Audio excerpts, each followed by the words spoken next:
Hey, so, kind of silent. Different reasons. One, I got wrapped up in a relationship. That happens to me. I get swept up in the person I'm with, which I think is pretty standard. More so, it's different for everybody, I guess is the way I should say it. It's easy for me to lose myself in a relationship and be more concerned about what they got going on, their issues, their problems, because then I don't have to look at my own. It's an avoidance tactic that probably takes place on a subconscious level. Just consciously aware of it now. But a couple things. One, I got COVID. That was me high-fiving. And American Spirits, 1 an hour. Doctor's orders. No, Mondo didn't say that shit. I actually didn't even call Mondo about my COVID. Doesn't seem necessary. Everybody's immune systems are different. It hits people harder than it hits others. It's been like a cold, like a sinus infection, really. There was one night with some like cold shivers, chills, if you will. Aside from that, it's been alright, some headaches, shit, but I should be past the threshold of the 10-day period. I don't know, a couple days. But so I'm just relaxing, trying to get rejuvenated, focusing on getting organized. Something I struggle with very, very, very immensely. But anyways, so that's what's going on there.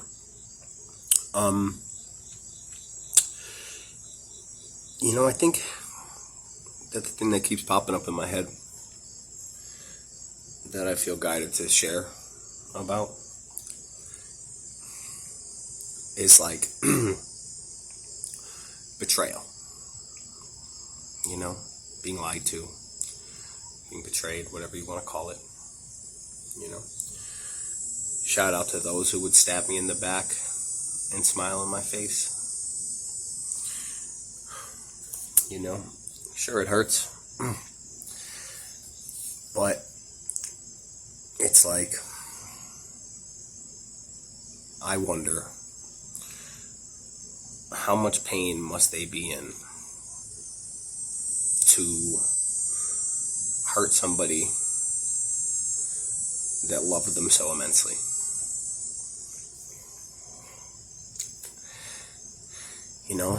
So I try to, I try, because I fail at times. I try to put myself in their shoes, which is easy, because an older version of me engaged in a lot of that behavior. Me from years past betrayed people that loved me so much. And I didn't really understand why. I have a better understanding of it today than I did when I was younger. And I can't help but think that this is some karma for me. That this situation that I'm passive-aggressively speaking about isn't a karmic payback for things that I've done to people in the past that didn't deserve it. So I take it with a grain of salt, and we learn the lessons, and we do our best to press on.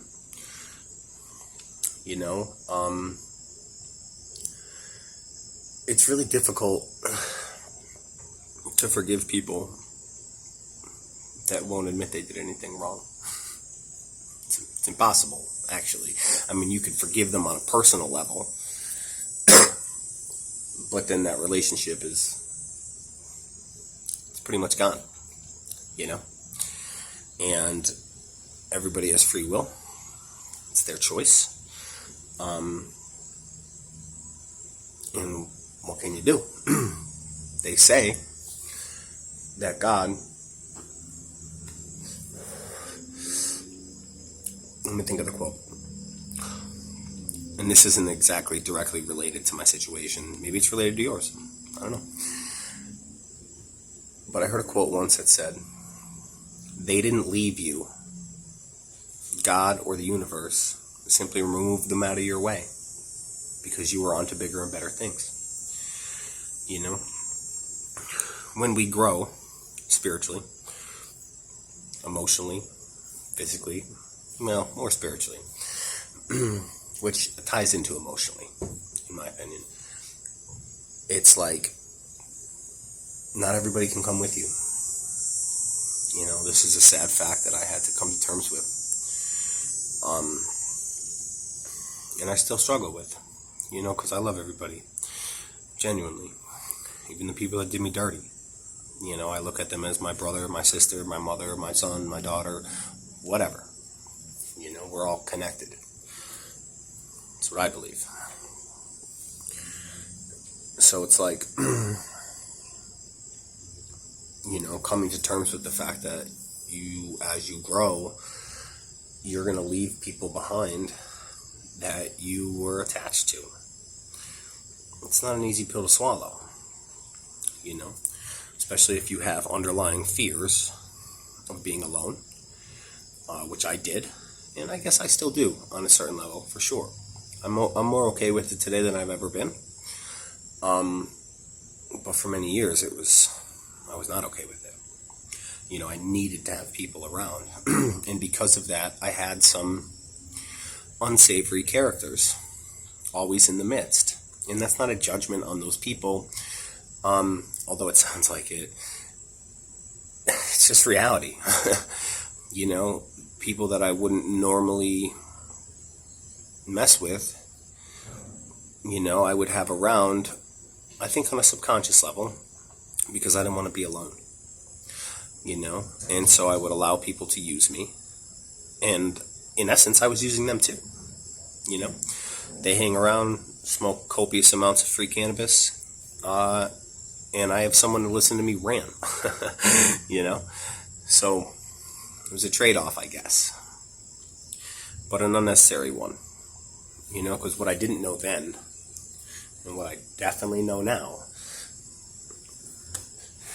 is that God is always there. God is always there to hear us. He's always listening. Whether you believe that or not. And whether you identify with God or the universe, I don't know, whatever it is you pray to.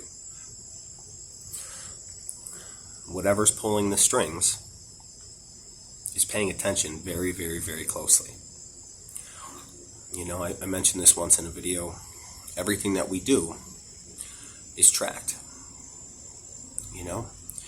So that lie that you told your spouse,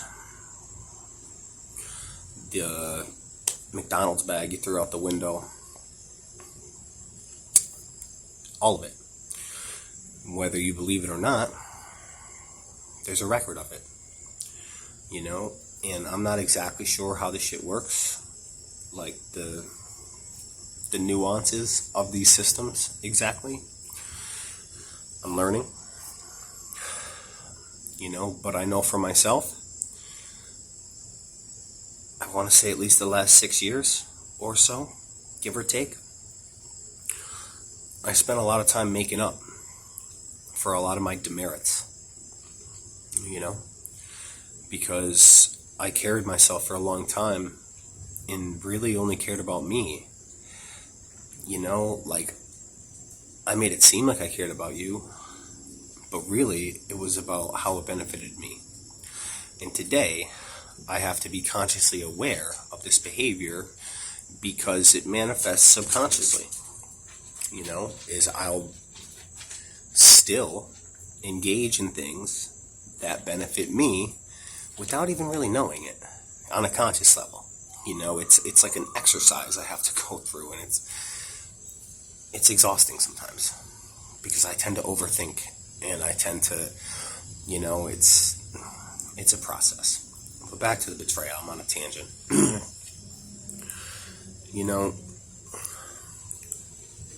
I think it was, to err is human, to forgive is divine.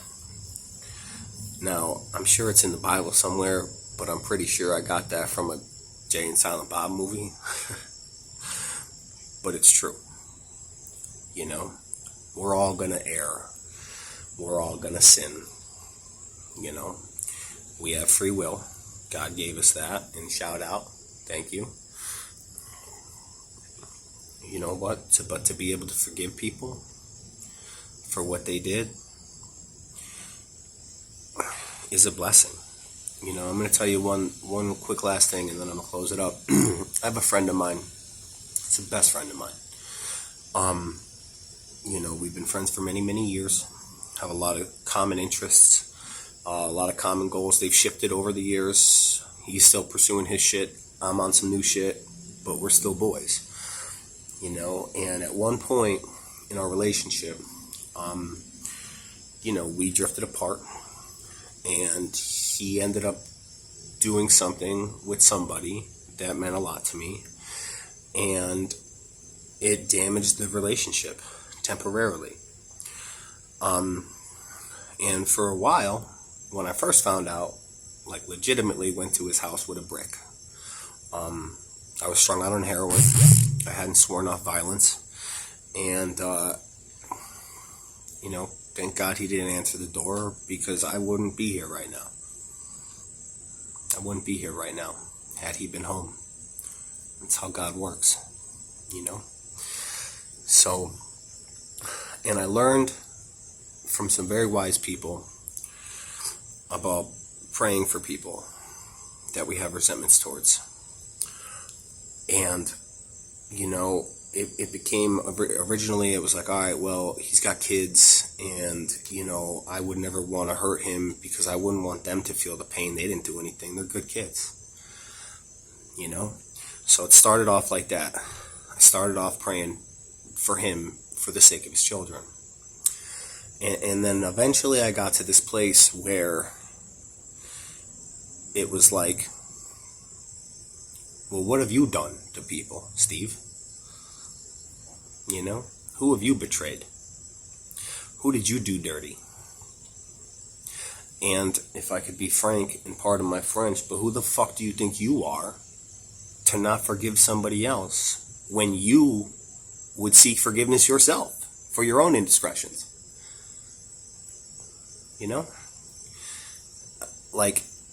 Kind of like, let he who has no sin cast the first stone, kind of, John, Certainly isn't me. Without the sin, I could tell you that for sure. My past experiences speak very loudly to me, and I'm sure to others. So I began to get to a place of forgiveness with this person, and to sum it up, today, me and this guy are closer than we've ever been. We don't see each other as much as we did when we were younger, because everybody has their own lives and shit, but he's my brother. I love him. I forgive him wholeheartedly with all my heart, and that's amazing to me, because I legitimately wanted to hurt him. An old version of myself wanted to hurt him because I was hurting. It was a manifestation of my own mistakes and indiscretions in a situation.